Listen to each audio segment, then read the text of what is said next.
স্বাধীনতার বেদিমূলে আজ ওদের আত্মোৎসর্গের দিন। ওরা নিশ্চিত জানে অ্যাকশন শেষে কর্তব্য করে ওরা কেউ আর ফিরে আসবে না। পৃথিবীর হাসি কান্না কান পেতে শোনার অবকাশ আর মিলবে না। সকাল থেকেই সাজো সাজো রব পড়েছে নিউ পার্ক স্ট্রিটের গুপ্ত কেন্দ্রে। সাজো সাজো রব পড়েছে মেটিয়া বুরুজের রাজেন গুহের বাড়িতেও। এখানে বাদল দীনেশ, ওখানে বিনয় বোস। আজ বিদায় দেওয়ার পালা ওদের তিনজনকেই। নিকুঞ্জবাবু বাদল আর দীনেশের জন্য ফিস্টের আয়োজন করেছেন। মাংস, দই, মিষ্টি, কোনো কিছুর কমতি নেই। খাইয়ে হিসেবে দীনেশের সুনাম আছে, কিন্তু বাদলও পাল্লা দিয়েছে দীনেশের সঙ্গে। ওদিকে বিনয়ও প্রস্তুত হচ্ছেন। ঠাকুরপো, খেয়ে নাও ভাই, না খেলে সারা জীবন আমার দুঃখ রয়ে যাবে। রাজেনবাবুর স্ত্রীর চোখ দুটি জল ভরে আসে অনবরত। আসন্ন বর্ষণের ইঙ্গিত তার চোখে মুখে। মাছ, মাংস, পোলাও, দই, মিষ্টি সবই ধীরে ধীরে খেয়ে নিয়েছেন বিনয়। বাদল আর দীনেশকে নিয়ে রওনা দিয়েছেন নিকুঞ্জ সেন পার্ক স্ট্রিটের গুপ্ত আস্তানা ছেড়ে। আর ওদিকে আসন্ন বিদায়কালে বিনয়কে বিদায় দিতে গিয়ে আর নিজেকে ধরে রাখতে পারলেন না বৌদি। বৌদির কান্না দেখে বিনয়ের ভেঙে পড়লে তো চলবে না। মুহূর্তের মধ্যে নিজেকে দৃঢ় করে নিয়েছেন তিনি। বৌদি, তুমি না পরাধীন দেশের বিপ্লবী? এদেশের মেয়েরা একদিন ছেলেকে যুদ্ধের পোশাকে সাজিয়ে দিয়েছিল, আর তুমি সেই দেশের নারী হয়ে কাঁদছ? এ দুর্বলতা তোমায় সাজে না। বৌদি দুর্বলতা ঝেড়ে ফেলে দিয়েছিলেন, আপন হাতেই সাজিয়েছিলেন বিনয়কে। অ্যাকশন স্কোয়াডের অন্যতম সদস্য রসময় সুর বিনয়কে নিয়ে এলেন পথে। আর পলকহীন দৃষ্টি তুলে তাকিয়ে রইলেন বৌদি অপসৃয়মান বিনয়ের দিকে। নিউ পার্ক স্ট্রিট থেকে এসেছেন দীনেশ, বাদল আর নিকুঞ্জ সেন। মেটিয়া বুরুজ থেকে আসলেন রসময় সুর আর বিনয় বোস। ট্যাক্সি দুটো ছেড়ে দেওয়া হলো এখানেই।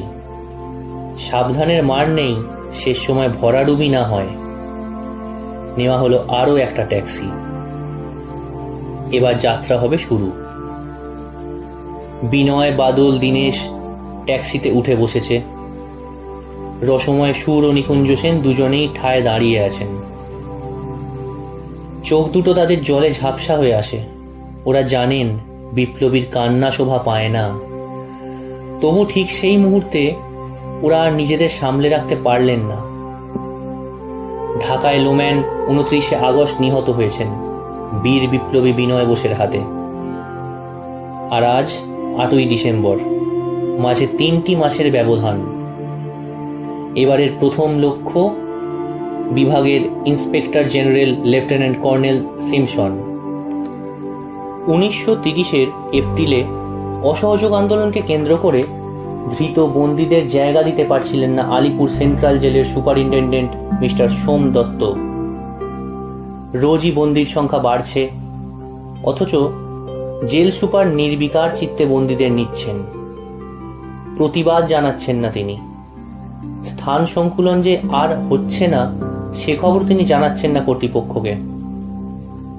দ্বিধাহীন চিত্তে এই সত্যাগ্রহী বন্দীদের তিনি থাকবার ব্যবস্থা করলেন 3য় শ্রেণীর কয়েদিদের সাথে। সত্যাগ্রহী বন্দীর দল রাজি নয় মিস্টার সোম দত্তের এই ব্যবস্থায়। তারা প্রতিবাদ জানালেন। গর্জে উঠলেন জেল সুপার। কিন্তু ওরা ভয় পায় না এই গর্জনে। ওদের কণ্ঠ সোচ্চার, বন্দে মাতরম। পাগলা ঘন্টি বেজে উঠেছিল সেদিন। ছুটে এসেছিল সশস্ত্র পুলিশের দল। সুভাষচন্দ্র, জে.এন. সেনগুপ্ত, সত্যবক্সী প্রমুখ নেতারা বেরিয়ে এসেছিলেন নিজ নিজ ওয়ার্ড থেকে। কি ব্যাপার, পাগলা ঘন্টি কেন? যে যার ঘরে ফিরে যাও, হুকুম দিয়েছিলেন জেল সুপার। কিন্তু কেউ গ্রাহ্যের মধ্যে আনেননি জেল সুপারের হুকুম। আর সঙ্গে সঙ্গে ব্রিটিশের গোলাম সোমদত্ত হুকুম দিলেন, চার্জ। শুরু হলো লাঠি চার্জ। আলিপুর জেলে লাঠিচার্জের সংবাদ মুহূর্তের মধ্যেই ছড়িয়ে পড়েছিল সারা শহর কলকাতায়। সুভাষচন্দ্রের আঘাত অত্যন্ত বেশি, জীবন সংশয় দেখা দিয়েছে তার। ক্ষেপে উঠেছিল বিপ্লবী দল। না, জেল সুপার ক্ষমা পেতে পারে না। দলীয় নির্দেশ পেলেন বীরেন ঘোষ।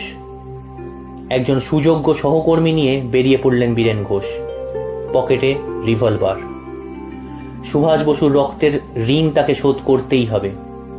মৃত্যুই তার একমাত্র শাস্তি। সুভাষ বসুর গায়ে হাত তোলার ক্ষমা নেই, বুঝতে পেরেছিল সোমদত্ত। বিপ্লবীর কাছে তিনি ক্ষমা পাবেন না, সুতরাং আর বাংলাদেশ নয়। পঞ্চমদের বীর পুরুষ সোমদত্ত পালিয়ে বাঁচলেন সেদিন। আর সেদিন সঙ্গে সঙ্গে বেঙ্গল ভলেন্টিয়ার্সের কর্মকর্তাগণ বুঝতে পারলেন আলিপুর জেল বা মেদিনীপুর জেলের সুপারিনটেন্ডেন্টরা পৈশাচিক নির্যাতনের জন্য যত বেশি দায়ী তার চেয়ে বেশি দায়ী কারা বিভাগের inspector general lieutenant colonel Simpson. সুতরাং সিমসনই ওদের এবারের লক্ষ্য। বন্দে মাতরম সিদ্ধ মন্ত্রে দীক্ষিত 3 মুক্তির সৈনিক এগিয়ে চলেছেন। দেশপ্রেমই তাদের একমাত্র সত্য। বুকে তাদের দুর্বার সাহস, অন্তরে তাদের সাফল্যের সম্ভাবনার মূর্তি। বাধা আসবে, নিশ্চয়ই আসবে, কিন্তু আসলেই বা কি? সব বাধাকে অতিক্রম করে যেতেই তো তারা অভ্যস্ত। পোশাকের ঠাটে ওরা সেদিন অনায়াসেই রয়টার্স বিল্ডিং এর 1 তলা থেকে 2 তলায় উঠে এসেছিলেন। প্রহরীরা বাধা দেননি, কারণ ওদেরকে দেখে কোনো সন্দেহের অবকাশই ছিল না। অধিনায়ক বিনয় বোস ফিস ফিস করে বললেন, দীনেশ আর বাদলকে, তোমরা প্রস্তুত? ওরা সসম্ভ্রমে নিজেদের প্রস্তুতির কথা জানিয়েছিলেন। অধিনায়কোচিত স্বরে নির্দেশ দিয়েছিলেন, বিনয় বোস, মনে রেখো, প্রতিটি গুলি আমাদের কাছে মূল্যবান। ওগুলো সদ্ব্যবহার করতেই হবে আমাদের। ওরা মাথা পেতে আদেশ শুনেছিলেন অধিনায়কের। আমাদের প্রথম টার্গেট সিমসন। কর্নেল সিমসন তার নিজের ঘরেই রয়েছেন। পাশে দাঁড়িয়ে তার পার্সোনাল অ্যাসিস্ট্যান্ট জ্ঞান গুহ। দুর্বার বেগে বেপরোয়া বিনয়, বাদল, দীনেশ এগিয়ে এলেন সিমসনের ঘরের দিকে। গর্জে উঠেছিল 3টি রিভলভার। এলিয়ে পড়েছিলেন সিমসন তার চেয়ারে। সিমসনকে মৃত্যু উপহার দিলেন বাংলার 3 বিপ্লবী বীর। বিনয় সঙ্গে সঙ্গে নির্দেশ দিলেন, এখানে আর এক মুহূর্তও নয়। এবারে হোম সেক্রেটারি আলবিয়ান। এক ঘর থেকে আর ঘরে যাওয়ার পথে বাধা দেওয়ার চেষ্টা করলেন একজন ইংরেজ সেক্রেটারি। বাধা দেওয়ার শখ তার মিটে গেল একটা গুলিতেই। বিভীষিকা দেখা দিয়েছে বিল্ডিংয়ে। ভীত সন্ত্রস্ত জনতা পালাচ্ছে, প্রাণ নিয়ে ছুটছে সবাই। মরিয়া Binoy, Badal, Dinesh. Home secretary Albion মারের অফিস। গুলির আঘাতে জানালাগুলোর কাঁচের পাল্লা ভেঙে পড়েছে। Inspector general of police mister Craig এ শব্দ শুনেছেন। ছুটছেন তিনি, গুলি ছুঁড়ছেন ওদের দিকে লক্ষ্য করে। জবাব পেয়েছেন গুলিতেই। মিস্টার ফোর্ড জোন্স, ওরাও কয়েক রাউন্ড গুলি চালিয়েছে। না, বাংলা মায়ের 3 দামাল ছেলেকে বাধা দেওয়া তাদের সাধ্যের বাইরে। ব্রিটিশ আর্তচিৎকার রাইটার্স বিল্ডিং সেদিন মুখরিত। সবারই মুখে এক কথা, বাঁচাও, বাঁচাও, সাহায্য চাই, সাহায্য চাই। সন্ত্রাসবাদীরা রাইটার্স বিল্ডিং আক্রমণ করেছে, এক্ষুনি সাহায্য চাই। চমকে উঠেছিল টেগার্ড লালবাজারে বসে। রাইটার্স বিল্ডিং হতে দূরত্ব এমন আর কি। সঙ্গে সঙ্গে উঠে দাঁড়ালেন তিনি। এতক্ষণে পরিষ্কার হয়ে গেল তার কাছে কলকাতা মহানগরীর বুকে লাল লাল অক্ষরে লেখা পোস্টারগুলোর অর্থ। তিনি জানতেন ব্রিটিশ ভারতে সাধারণ মানুষ আর পড়ে মার খাবে না, এরা এর জবাব দেবেই। চার্লস টেগার্ড তার পুলিশ বাহিনী নিয়ে হাজির হলেন। ডেপুটি কমিশনার গর্ডন ও বার্ট এলেন অগণিত পুলিশ আর মিলিটারিকে ভরে নিয়ে রাইটার্স বিল্ডিংয়ের চতুর্দিকে। উঠে গিয়েছিলেন টেগার্ড, পিছনে উদ্ধত রাইফেল, রিভলভার হাতে পুলিশ বাহিনী। কিন্তু পরাজয় স্বীকার করতে হলো টেগার্ডকে। পারলেন না তিনি 3টি যুবককে নিক্ষেপিত গুলির পুহর ভেদ করে উপরে উঠতে। ওরা যে অমিত শক্তির অধিকারী আজ। ওদের সামনে দাঁড়াবার মতো সাহস আর পররাজ্যলোভী বর্বর ব্রিটিশের নেই। অধিনায়ক বিনয় বোস এর মধ্যেই আদেশ দিলেন, সৈন্যগণ দূরপাল্লার রাইফেল হাতে গুলি ছুঁড়ছে, আর উপরে তিনজন মাত্র অল্প বয়সী যুবক স্বল্প পাল্লার রিভলভার হাতে প্রত্যুত্তর জানাচ্ছে গুলির বিনিময়ে। যুদ্ধ তখন তীব্রতম হয়ে উঠেছে। বারান্দা ব্যাটেল। গুলির শব্দই তখন শোনা যাচ্ছে, ড্রাম ড্রাম ড্রাম। বারুদের গন্ধ বাতাসে, ধোঁয়ায় ধোঁয়ায় সব অস্পষ্ট। তবু শোনা যায় মর্মভেদী আহ্বান, বন্দে মাতরম। ওরা একেবারে বেপরোয়া। মরিয়া হয়ে অধিনায়ক হুকুম দিলেন, চালাও, কোনো দ্বিধা নয়, মাতৃমুক্তিপণ আমাদের। আমাদের পথ বেয়েই এগিয়ে আসবে ভাবিকালের মাতৃমুক্তি সৈনিক দল। সুতরাং কোনো দ্বিধা নয়, মুহূর্তের জন্য থামলে চলবে না। এলিয়ে পড়লেন জুডিশিয়াল সেক্রেটারি মিস্টার ল্যানসন, এলিয়ে পড়লেন মিস্টার ট্যানাম। বিভীষিকার তাণ্ডব নৃত্য শুরু হয়েছে তখন রাইটার্স বিল্ডিংয়ের বুকে। একটা গুলি বিদ্ধ হলো দীনেশের বাঁ হাতে। সেজন্য ভয় বা ভ্রুক্ষেপ নেই বিন্দুমাত্র দীনেশের। হাসতে হাসতে জানালেন অধিনায়ককে, ডান হাত এখনো ঠিক আছে, আমি সম্পূর্ণ সুস্থ। ওদের চোখের সামনে তখন একটিমাত্র শপথধ্বনি প্রতিধ্বনিত হচ্ছে, করেঙ্গে ইয়া মরেঙ্গে। রণক্ষেত্র বিস্তৃত লাভ করেছে, তার ফাঁকে ফাঁকে প্রতিধ্বনি ভেসে আসছে, বন্দে মাতরম। বাদল জানিয়েছিলেন অধিনায়ককে, আর গুলি নেই, ফুরিয়ে গেছে। দীনেশের দিকে মুখ ফেরাতেই জানিয়েছিলেন অধিনায়ককে, তার মাত্র আর একটিই অবশিষ্ট রয়েছে। বিনয় পরীক্ষা করে দেখলেন, তারও একটি। ধরা পড়া চলবে না। ব্রিটিশের আদালতে বিপ্লবীদের জন্য যে নয়, তারা তা ভালোভাবেই জানে। তারা ঠিক করলেন, এবারে একটা খালি ঘরে ওদের তিনজনকে ঢুকে পড়তে হবে, বিদায় নিতে হবে ওখানেই। ওদের আত্মোৎসর্গেই ফুল হয়ে ফুটে আসবে হাজার হাজার মুক্তি সৈনিক দল। বিনয় জানতে চাইলেন দীনেশ ও বাদলের অভিমত। ওরা অধিনায়ককে সমর্থন জানিয়েছিলেন। ওরা যে সৈনিক, ওরা শুধু আদেশ পালন করতেই অভ্যস্ত। তিনজনেই ঢুকে পড়েছিলেন একটা ঘরে। বাদল সায়ানাইডের পুড়িয়া পকেটে করে নিয়েই ঘোরেন। সায়ানাইড ওদের সঙ্গেই থাকে, আত্মরক্ষার শেষ অস্ত্র।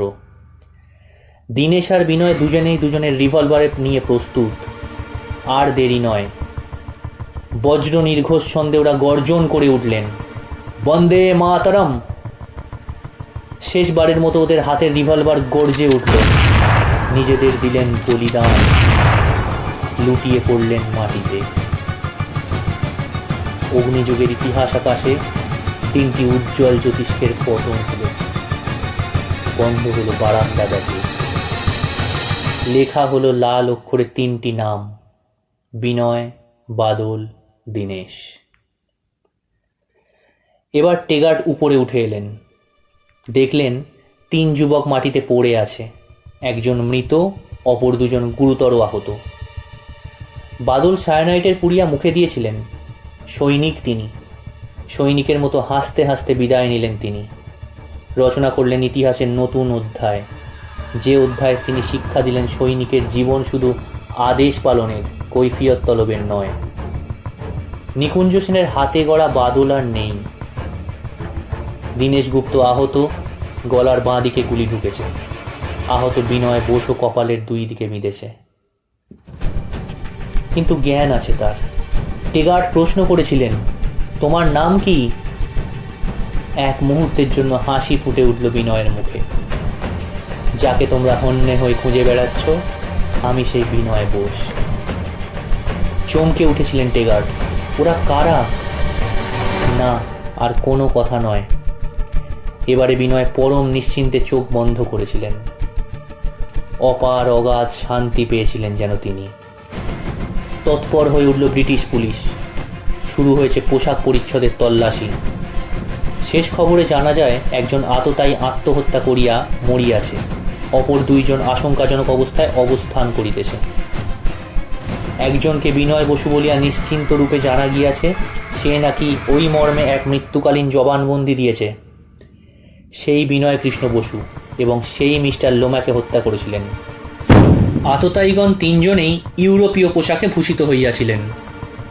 বারান্দা দিয়া গুলি করতে করতে অগ্রসর হইবার সময় তাহারা বন্দে মাতরম ধ্বনি করিতেছিল। ধন্য তুমি বাদল, তুমি যথার্থ সৈনিক। ব্রিটিশ আদালতের সম্মুখে দাঁড়িয়ে বিচারে প্রহসন তোমাকে শুনতে হলো না, আর শুনেই বা কি করতে? জানোই তো ওদের বিচারের অর্থটুকু ভালোভাবেই। বাদল মারা গেছে, কিন্তু তার মৃতদেহ এখনো শনাক্ত হয়নি, সুতরাং ওটা ছাড়াও চলে না। তিনটি দিন পার হয়ে গেল। বাদলের পকেট থেকে পাওয়া গিয়েছিল একটা 3 রাঙা জাতীয় পতাকা আর একটা কার্ড, BN দে, এই 3টি নামাঙ্কিত। এই কার্ডখানা কিন্তু পরিচয়টাকে সরল করে তুলতে পারেনি। অবশেষে শনাক্ত করলেন বাদলের কাকা, বরাহনগরের টি গুপ্ত। তিনি জানালেন, আমার ভাইপো, ওর ভালো নাম সুধীর গুপ্ত। বাদল কি আপনার কাছেই থাকতো? না। তাহলে কোথায় থাকতো? ঢাকায় বিদগাঁও গ্রামে ওর বাড়ি। এখানে কি করে এলো তা বলতে পারবো না। বাদলের মৃত্যু বাদলের আত্মোৎসর্গ স্মৃতির পাতায় অক্ষয় সামগ্রী হয়ে রইল। মুক্তিমন্ত্রে দীক্ষিত স্বেচ্ছায় বন্দী বিনয় বোসকে চরম শাস্তি দিতে গিয়ে ব্রিটিশ শাসক সেদিন ব্যর্থ হয়েছিল। খ্যাতনামা চিকিৎসকগণ বিনয়কে সারিয়ে তোলার চেষ্টা চালাচ্ছেন পুরো দমে। অবস্থা আশাপ্রদ, হয়তো বেঁচে যাবেন এই যাত্রায় চিকিৎসার গুণেই। বিনয়কে ভালো করে তুলতেই হবে ব্রিটিশ শাসকদের মরণপণ। অসুস্থ বিনয়ের হাতের আঙুলগুলো অনেক আগেই বুটের আঘাতে মারিয়ে থেঁতলে খানিকটা গায়ের ঝাল মেটাতে চাইলেও সম্পূর্ণ পরিতৃপ্তি পায়নি। বিনয়কে শাস্তি ওরা দেবে, যাতে স্বদেশ প্রেমিকদের স্বদেশ প্রেমের নেশা টুটে যায়। কিন্তু স্বদেশ প্রেম তো ধার করে আনা সম্পদ নয়, এ যে অন্তরের সামগ্রী। মনের মণিকোঠায় এর জন্ম, সেখানেই সে লালিত পালিত। বিবোধিত তাকে ছেঁটে কেটে বাদ দেওয়ার সমর্থ পররাজ্যলোভী ব্রিটিশের নেই। বিনয় তার প্রমাণ দিলেন আর একবার। তিনি তো বেশ সুস্থ হয়ে উঠলেন, কিন্তু তিনি জানতেন ব্রিটিশের দয়াদাক্ষিণ্যের সেবা শুশ্রূষার ভিক্ষা গ্রহণ মানেই ওদের কাছেই হেরে যাওয়া। হারতে চাইলেন না তিনি, কোনোদিনই তো তিনি হারেননি, আজকেই বা হারবেন কেন? আত্মসম্মান খোয়াতে তিনি রাজি নন। মিস্টার ফোর্ড মেডিকেল স্কুলের প্রাক্তন কৃতি ছাত্রের আত্মসম্মান রক্ষার চাবিকাঠি খুঁজে পেতে দেরি হয়নি। আত্মহরণের সুযোগও পেলেন তিনি মাথায়। ক্ষতস্থানে গভীরভাবে আঙুল ঢুকিয়ে ঘাটাকে বিষাক্ত করে তুললেন তিনি নিজেই। চমকে উঠলেন চিকিৎসকবৃন্দ। তাদের গম্ভীর মুখের আশাহতের বেদনা অত্যন্ত স্পষ্ট। 5-5টা দিন কেটে গেলেও আশার আলো দেখতে পেলেন না তারা। বিনয়ের জীবনী শক্তি এখন ফুরিয়ে আসছে, এটুকু তারা বুঝতে পেরেছিলেন অত্যন্ত অনায়াসে। চার্লস টেগার্টের বিরুদ্ধে বিনয় যে চ্যালেঞ্জ গ্রহণ করেছিলেন, আজ তা পূরণ হতে চলেছে। জীবন্ত সিংহ শিশু বিনয় বোসকে ধরার সাধ্য ব্রিটিশ শাসন গোষ্ঠীর কোনোদিনই হলো না। আজ তো বিনয় মৃত্যুর পথযাত্রী, অন্তিম মুহূর্ত সমাগত। শেষ মুহূর্তে বিনয় বোসের সঙ্গে দেখা করার আবেদন জানালেন তার বরদা বিচারপতি মিস্টার বক্সবার্গের কাছে। আবেদন মঞ্জুর হয়েছিল।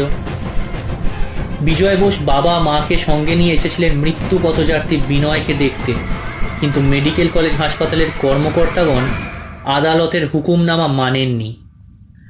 চার্লস টেগার্টের অনুমতি ব্যতি রেখে তারা কাউকে বিনয়ের সঙ্গে সাক্ষাৎ করবার অনুমতি দিতে চাননি। তাই টেগার্টের সঙ্গে দেখা হয়নি বিজয়বাবুর।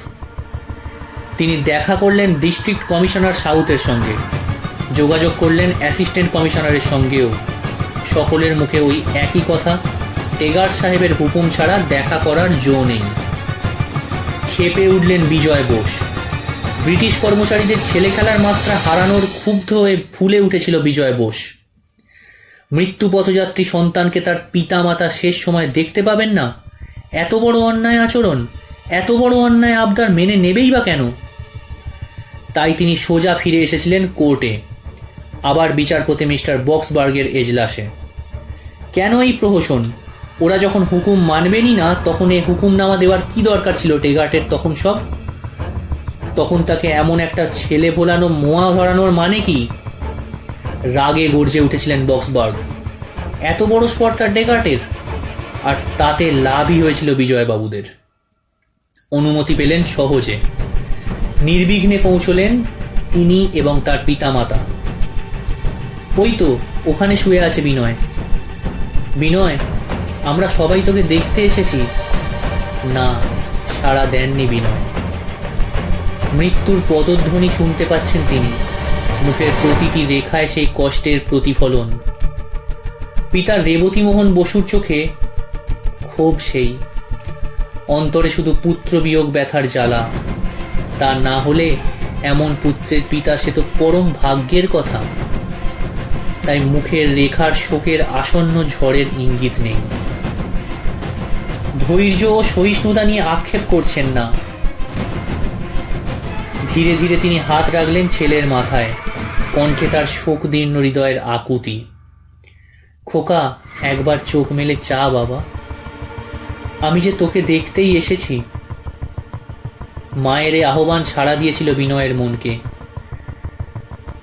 বিকারগ্রস্ত বিনয়ের মুখে দেখা দিয়েছিল একটি পরিতৃপ্তির স্নিগ্ধ হাসির রেখা। হাত কপালের কাছে উঠে এসেছিল অত্যন্ত ধীরে ধীরে।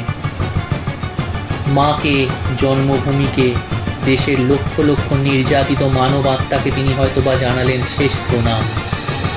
তারপর বাবা মাকে কাঁদিয়ে অগণিত দেশবাসীকে শোক সাগরে নিক্ষেপ করে বেঙ্গল ভলেন্টিয়ার্সের একটি বীর সৈনিকের জীবনদীপ নিভে গেল। বিনয় অমর ধামে চলে গেলেন। এ তার আত্মহনন। ডাক্তার ইনচার্জ রেবতীবাবুকে জানিয়েছিলেন সে কথা। 13ই ডিসেম্বর বিনয়ের সেই ইচ্ছা পূরণ হলো।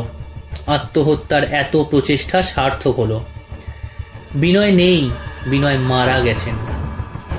অগ্নিযুগের ইতিহাসের সবচেয়ে উজ্জ্বল জ্যোতিষ্কটি খসে পড়েছে। এ সংবাদ ছড়িয়ে পড়েছিল মুহূর্তের মধ্যে সারা কলকাতা শহরে। বিনয় মারা গেছেন ভোর 6টায়। এবার ব্রিটিশ সরকারের কর্তৃপক্ষের হেফাজত থেকে বিনয়ের মৃতদেহ নেওয়া। সেখানেও কাঠখড় পোড়াতে হয়েছিল অনেক। বিজয়বাবু চিফ ম্যাজিস্ট্রেটের কাছে দরখাস্ত পেশ করলেন। ওরা জানালেন মৃতদেহ লাশঘর থেকে রাত 8টায় পাওয়া যাবে, তবে আর একটা শর্ত, রাস্তায় মরদেহ নিয়ে কোনো রকম ডিমনস্ট্রেশন করা চলবে না। রাজি হয়েছিল বিজয় বোস। রাজি না হওয়া ছাড়া উপায়ও ছিল না। জনসমাবেশ করা চলবে না, মিছিল স্লোগান নয়, সব শর্তই তারা মেনে নিয়েছিলেন। কিন্তু রাত 8টার ঘর পার হয়ে ঘন্টার কাঁটাটা 10টার ঘরের দিকে পৌঁছলেও সদাশয় ব্রিটিশ সরকারের দয়া হলো না। আসলে সেদিন ওরা ভয় পেয়েছিলেন টেগার্ড, আবার পোস্টার। তবে এবারে আর বাংলায় রক্তে আমার লেগেছে আজ সর্বনাশের নেশা নয়। এবারে ইংরাজি ভাষায় লেখা পোস্টার, বক্তব্য সম্পূর্ণ আলাদা। বিনয়স ব্লাড বিকামস ফর ব্লাড। যুব সম্প্রদায়ের ঘুম ভেঙেছে, তাই কর্তৃপক্ষ ঠিক করেছেন বিনয়ের মৃতদেহ দেওয়া হবে গভীর রাতে, সবাই যখন ঘুমিয়ে পড়বে তখন। কারণ ওরা সেদিন দেখতে পেয়েছিল মানুষ চক্ষে ব্রিটিশ ভারতে বিনয়ের পদক্ষেপে একটা সূচনা মাত্র। ব্রিটিশ সরকারের খেয়াল খুশিকে মেনে নিয়ে শোক সন্তপ্ত বিজয় বসু তার ভাইয়ের মৃতদেহ নিয়ে লাশ কাটা ঘর থেকে বের হয়ে এসেছিলেন গভীর রাতেই। ব্রিটিশ সরকারের কর্তৃপক্ষদের ধারণা ছিল এত গভীর রাতে নিশ্চয়ই জনসমাবেশ হবে না, কিন্তু ভুল করেছিলেন তারা। তাই অদূরদর্শিতার পরিচয় দিয়েছিলেন সেদিনই। সেদিন যেমন ঘুম বিজয়বাবুর চোখে, বিনয়ের বাবা মার চোখে, তেমনই ঘুম ছিল না শহরবাসীর চোখেও। শহীদ বিনয় তো শুধুমাত্র কোনো বিশেষ পিতামাতার সন্তান নয়। বিনয় বোস তো শুধুমাত্র একটি বিশেষ ব্যক্তির ভাই নয়। তিনি যে অগণিত অত্যাচারিত পরাধীনতার নাগপাশে আবদ্ধ ভারতবাসীর পথনির্দেশক, গর্বের সামগ্রী। তাই মৃতদেহ নিয়ে পথে পৌঁছানো মাত্র হাজার হাজার মানুষ এসে পৌঁছেছিল। ওরা আজ উন্মত্ত, ওদের রক্তে আজ চঞ্চলতা। বিনয় বোস জিন্দাবাদ। তাদের স্বতঃস্ফূর্ত জয়ধ্বনিতে মুখর হয়ে উঠল সারা শহর কলকাতা। লোকে লোকে লোকারণ্য। বিনয়ের পিতামাতা রেবতীমোহন বসু ও ক্ষীরোদবাসিনী দেবী মৃত পুত্রের পাশে পৌঁছতে হিমশিম খেয়ে গেলেন। চোখে তাদের আনন্দাশ্রু। মৃত্যু তাদের স্বাভাবিক, কিন্তু কেউ কাউকেই ধরে রাখতে পারে না। সকলের সব চাওয়াকে নস্যাৎ করে দিয়ে চলে যায় সে। কিন্তু মানুষ যাকে ভালোবাসে, আপন করে নিল, তার স্মৃতি যে কোনোদিন মুছে যাওয়ার নয়। সব মিছিল এগিয়ে চলেছে নিমতলা ঘাটের দিকে। অন্তর ওদের দুঃখে শোকে দীর্ণ, চোখে মুখে ওদের শপথের ইঙ্গিত। বাদল মারা গেছেন 8ই ডিসেম্বর। ব্রিটিশের শক্তিশালী ঘাঁটির ওপর আঘাত হানতে গিয়ে আর একটিও গুলি অবশিষ্ট ছিল না তার কাছে। সবগুলি সদ্ব্যবহার আনতে সৈনিক বাদল সায়ানাইডের পুড়িয়া মুখে পুড়ে দিয়েছিলেন। এই সায়ানাইড কিন্তু বাদলকে ব্যর্থ করেনি, উপহার দিয়েছিল মৃত্যু। কি অগাধ শান্তি!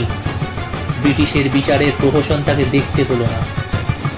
অত্যাচারিত উৎপীড়িত জাতির মুখপাত্র বাদল হাসতে হাসতে ব্রিটিশকে ভ্রুকুটি হেনে বিদায় নিলেন। আর একজন ব্রিটিশকে কলা দেখিয়ে চিরফাঁকি দিয়ে চলে গেলেন। বারবারই তো তিনি কলা দেখিয়ে ফাঁকি দিয়েছেন, এবার দিলেন চিরফাঁকি। বিনয় বোস ব্রিটিশের চিকিৎসা ও পথ্যকে ঘৃণা ভরে প্রত্যাখ্যান করে বিদায় নিলেন 13ই ডিসেম্বর। 3 জন সৈনিক ব্রিটিশ ভারতের ইতিহাস রচনা করলেন, ভারতের অগ্নিযুগের গৌরবময় ইতিহাস। তাদের মধ্যে 2 জন চলে গেলেন। এখন একা দীনেশ। সঙ্গী যারা ছিলেন তারা চলে গেলেন, একদিন তাকেও চলে যেতে হবে। না, দুঃখ নেই তার জন্য। তিনি না বিপ্লবী। বিপ্লবের পথ যে অনিশ্চিতের পথ। এই অনিশ্চিতের পথ ধরে চলতে গিয়ে হয়তোবা পথিকদের অনেকেই হারিয়ে যাবেন। যেমন আত্মা হারিয়ে গেছেন বাদল, হারিয়ে গেছেন বিনয়। পথ চলতে গিয়ে পায়ে কাঁটা ফুটবে, ক্ষতবিক্ষত হয়ে হয়তোবা তাদের সর্বাঙ্গে ফুটে উঠবে রক্তকমল। এ তো জানা কথা। ব্রিটিশ সরকারের কিন্তু দুঃখ হয়েছিল বিনয় বাদলের মতো শিকার হাত থেকে ফসকে যাওয়ার জন্য। তাদের শাস্তি নিয়ে যে উদাহরণ ওরা সৃষ্টি করতে চেয়েছিল তা পারল না। দীনেশ পাশের বেডে শুয়ে লক্ষ্য করেছিলেন বিনয়কে, বিনয়ের দাদা, বাবা, মা সকলকে। কিন্তু আলাপ করার সুযোগ পাননি ওরা। সুযোগ মেলেনি দীনেশেরও। আসলে ব্রিটিশ শাসকের পক্ষ থেকে সে সুযোগ ওদের দেওয়া হয়নি। কাউকেই কাছে আসতে দেওয়া হয়নি দীনেশের। শেষকালে কি এই শেষ পাখিটাও পালাবে? না, তা হচ্ছে না। সুতরাং ডাক্তার আর নার্স ছাড়া আর কাউকে আসতে দেওয়া চলবে না। অনেক চেষ্টা, অনেক কষ্ট করার পর দেখা করার অনুমতি পেলেন দীনেশের দাদা। জ্যোতিক গুপ্তকে সেদিন অনেক দুঃখ পেতে হয়েছিল। তার এই ভাইটি যে বড় আদরের। জ্যোতিষ গুপ্ত জিজ্ঞেস করেছিলেন, বসু কেমন আছিস? দীনেশ হেসে বলেছিলেন, ভালো আছি দাদা, খুব ভালো আছি। আমরা কি কোনোদিন খারাপ থেকেছি? তারপর দীনেশ জিজ্ঞেস করেছিলেন মা, বৌদি আর তার খুকুদির খবর। বলেছিলেন, আমার জন্য ওদের ভাবতে নিষেধ করবেন, আমি ভালো আছি। চিকিৎসক ও নার্সদের সমবেত চেষ্টায় দীনেশ সুস্থ হয়ে উঠেছিলেন। চিকিৎসকেরা ধৈর্য সহকারে যেমন চিকিৎসা চালিয়েছিলেন, দীনেশের তেমনই সহানুভূতি ও স্নেহ প্রীতির সহচার্য দিয়েছিলেন নার্সেরা। একজন বিদেশিনী এই নার্স যে মায়া মমতার রাজ্যে পৌঁছে নিয়ে গিয়েছিলেন দীনেশকে, তা অনুপম। বিদেশিনী এই নার্সটি জানতেন তিনি শাসক সম্প্রদায়ের একজন হয়ে প্রকাশ্যে রাজদ্রোহিতার অপরাধে ধৃত বন্দীকে সহানুভূতির ধারায় সিক্ত করতে পারেননি। কিন্তু তিনি যে নারী, মায়ের জাত, সেখানে যে শাসক ও শাসিতের ব্যবধান মাথাচাড়া দিয়ে দাঁড়াতে পারে না, তাই শত শত রোষ কষায়িত চক্ষুকে ফাঁকি দেওয়ার মতো সুযোগও তিনি করে নিয়েছিলেন। মমতা মাখানো চোখ দুটো দীনেশের সর্বাঙ্গ বুলিয়ে যেন দীনেশের বেদনা উপশম ঘটাতেন। জিজ্ঞেস করেছিলেন বিদেশিনী, তুমি কি সমস্ত ব্রিটিশ অধিবাসীকেই ঘৃণা করো? আমাকেও? হেসেছিলেন দীনেশ। জীবনের একমাত্র লক্ষ্য ও ধ্যানের আদর্শটিকে তিনি তুলে ধরেছিলেন এই বিদেশিনী মহিলাটির কাছে। না না, তা কেন? সকলকে ঘৃণা করবই বা কেন? ঘৃণা করি তাদের যারা প্রত্যক্ষ অথবা পরোক্ষভাবে আমাদের শাসন করার চেষ্টা করে। বেশিক্ষণ দাঁড়িয়ে আলাপ করার মতো সাহস এই বিদেশিনীর ছিল না। তাছাড়া বলা যায় না, হয়তো তাদের আলাপরত দেখলে দীনেশের শাস্তির মাত্রা বাড়তে পারে। তাই বাইরে পায়ের শব্দ পেলেই চকিত হরিণীর মতো ছুটে পালিয়েছিলেন তিনি। বলেছিলেন, তোমার দীর্ঘ জীবন কামনা করি, শুভরাত্রি। 3 সপ্তাহ কেটে গেল। দীনেশ এখন সম্পূর্ণ সুস্থ। এবার শুরু হলো জেরা, জেরার পর জেরা, কত হাজার রকমের প্রশ্ন, ঘুরিয়ে আবার একই প্রশ্নে পৌঁছচ্ছে। কে শেখালো যুদ্ধবিদ্যা, কে পাঠিয়েছে তাদের, কোথায় কোথায় তাদের ঘাঁটি রয়েছে। মাঝে মাঝে দীনেশ উত্তর দেন, আবার চুপ করে থাকেন। জবাব দিলেই ছাড়ছে কে, আবার সেই একই প্রশ্নের জের টানতে থাকে ওরা। কোনো না কোনো অসতর্ক মুহূর্তে আসল খবর বেরিয়ে পড়বেই, কিন্তু আসল খবর বের হয়নি। নাজেহাল করে তুললেও যে দীনেশ অগ্নিযুগের ইতিহাসের একটা সম্পূর্ণ অধ্যায় রচনা করে গেছেন, সংগঠন শক্তির তুলনাহীন পরিচয় রেখে গেছেন, এই দীনেশ তো সাধারণ নন, তিনি যে অসাধারণ। তাই প্রশ্নবাণে তাকে জর্জরিত করা হলেও কাবু করা যায়নি। কাবু দীনেশকে কোনোদিনই করা যায়নি। বেঙ্গল ভলেন্টিয়ার্সের বাইরে যে কোনো নির্দেশ পালন করেছেন যথাযথভাবেই। দায়িত্ব যত কমই হোক না কেন, দীনেশ ঠিক তা পালন করেছেন সব সময়েই। ঢাকা, মেদিনীপুর, কলকাতা সব জায়গাতেই রেখে গেছেন তিনি তার স্বাক্ষর। মেডিকেল কলেজ হাসপাতাল থেকে দীনেশকে নিয়ে আসা হলো আলিপুর সেন্ট্রাল জেলের কন্ডেম সেলে। কন্ডেম সেল তো ফাঁসির আসামিদের বিচার, শুরু দীনেশের বিচার। আলিপুরের সেশন জজ গার্লিকের সভাপতিত্বে স্পেশাল ট্রাইব্যুনালে বিচারের প্রহসন চলল। উৎসাহ দীনেশের কিন্তু এ সম্পর্কে বিন্দুমাত্রও ছিল না। তিনি ভাবতেন বিচারের কথা জেনে তার লাভ নেই, তিনি তার আদর্শ অনুযায়ী কাজ করেছেন, এখন ওদের বিচার ব্যবস্থা সম্পর্কে কোনো কৌতূহল প্রকাশ করে তার কোনো লাভ নেই, দুশ্চিন্তাও নেই। কিন্তু দুশ্চিন্তা ছিল সেদিন লক্ষ লক্ষ পরাধীন মানুষের। সকলে দেখতে চায় বিপ্লবী দীনেশকে, জানাতে চায় অন্তরের শ্রদ্ধা।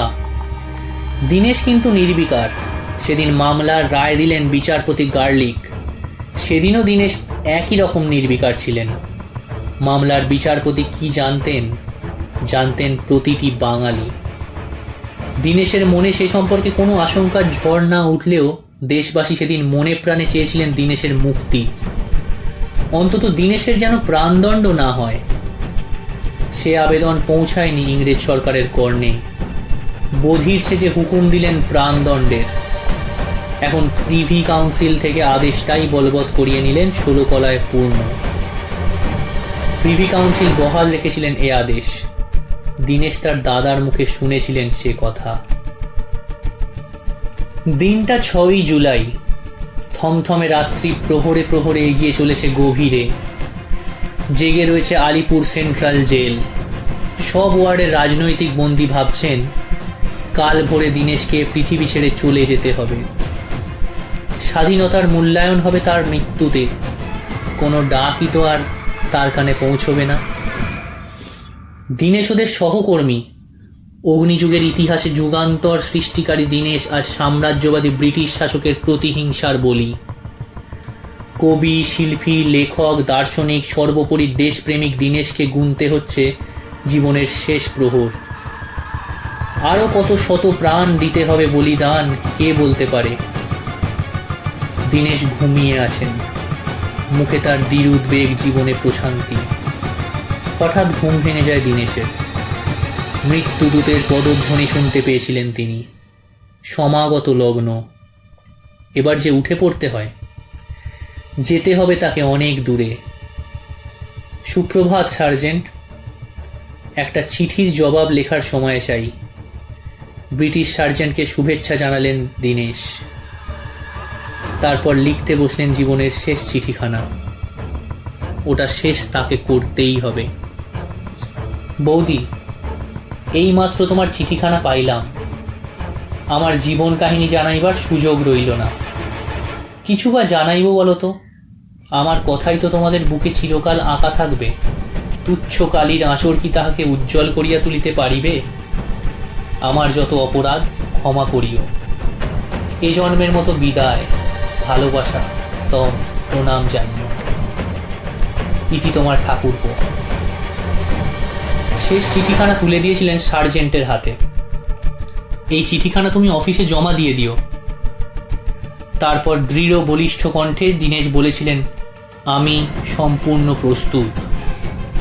পাশের সেল হতে রামকৃষ্ণ তাকিয়েছিলেন দীনেশের দিকে। তাকে বিদায় জানিয়ে দৃঢ় পদে এগিয়ে চললেন তিনি। ফাঁসির আসামিকে স্নান করানো একটা প্রচলিত রীতি। দীনেশ নিজেই স্নান করলেন, কারো সাহায্য নিলেন না। ওং জবাকুসুমশঙ্কাশং কাশ্যপেয়ং মহাদ্যুতিম ধন্তারিণী সর্বপাপগ্নম প্রণতস্মি দিবাকরম। সূর্য প্রণামে সুধা ঝরে পড়েছে দীনেশের কণ্ঠ হতে। আশ্চর্য হলেন শ্বেতাঙ্গ সার্জেন্টই। আশ্চর্য না হয়েই বা উপায় কি? কন্ডেম ছেলে থেকে দীনেশের দেহের ওজন বেড়েছে, বরং কমেনি। কত নিশ্চিন্ততা থাকলে তা সম্ভব, সে কথা আশ্চর্য হয়ে ভাবছিলেন সার্জেন্টই। মরণকে তোমার ভয় করে না? প্রশ্ন শুনে হেসে উঠেছিলেন দীনেশ। তার কানে তখন বাজছে মরণে হে তুহু সম শ্যাম সমান। ভয় কেন করবে? এ দেহ ছেড়ে আবার হয়তো নতুন দেহ নিয়ে আসবো, আবার হয়তো তোমার সঙ্গে আমার দেখা হবে। 1931-এর 7ই জুলাই ফাঁসির মঞ্চে জীবনের জয়গান গাইতে যেন ক্ষোভ শূন্য, শঙ্কা শূন্য, ভয় শূন্য দীনেশ উঠে দাঁড়ালেন মঞ্চের উপর। তার কাছে এ তো ফাঁসির মঞ্চ নয়, এ যে তীর্থভূমি। শহীদের পাদস্পর্শে এ মঞ্চ যে পুণ্য স্থান। তুমি কি কিছু বলতে চাও? আমাদের বলার অধিকার কেড়ে নিয়ে মিথ্যা সৌজন্যতা বজায় রাখার চেষ্টা কেন? ফুঁসে উঠেছিল দীনেশ। আমি প্রস্তুত, তুমি তোমার কর্তব্য পালন করো সার্জেন্ট। ব্রজগম্ভীর কণ্ঠে হাসি মুখে দীনেশ উচ্চারণ করেছিলেন বন্দে মাতরম। মরণমালা গলায় পড়ে মরণজয়ী দীনেশ জীবনের জয় উল্লাসে চলে গেলেন। শহীদ বিনয় বাদল দীনেশ রচনা করলেন অগ্নিযুগের ইতিহাসের নতুন অধ্যায়। वन्दे